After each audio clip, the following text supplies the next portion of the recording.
একই কাণ্ড, mid day মিলে ইলিশ পড়েছে ছাত্রছাত্রীদের পাতে। এও সত্যি, কিন্তু বিশ্বাস না হলেও এটাই সত্যি।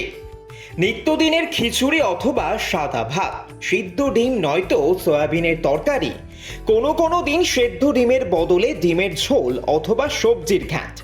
মিড ডে মিলের একঘেয়েই খাবারের বাইরে এবার পাতে পড়ল ইলিশ, আর তা দেখেই চক্ষু চড়ক গাছ স্কুল পড়ুয়াদের।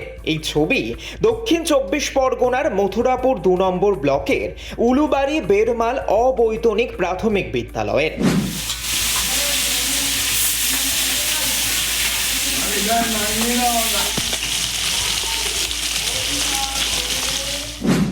রাজ্য সরকারি স্কুলের মিড ডে মিলে এবার ইলিশ উৎসব। মেনুতে ছিল খিচুড়ির সঙ্গে বেগুন ভাজা, ইলিশ ভাজা ও সঙ্গে শেষ পাতে মিষ্টি। মিড ডে মিলে ইলিশ মেলায় খুশি স্কুলের পড়ুয়ারা। সব দিন ডাল আর সবজি খেতে খেতে আর ভাল লাগে না, তাই আজ আমাদের স্কুলে ইলিশ মাছ হয়েছে, তাই আমরা খেয়ে সবাই আনন্দিত। সুন্দরবনের প্রত্যন্ত এলাকায় অবস্থিত এই স্কুলে প্রায় 100 জন ছাত্রছাত্রী ও 3 জন শিক্ষক নিয়ে চলে পঠন পাঠন। স্কুলের প্রধান শিক্ষক শশাঙ্ক হালদার নিজের উদ্যোগে এই কাজ করেছেন।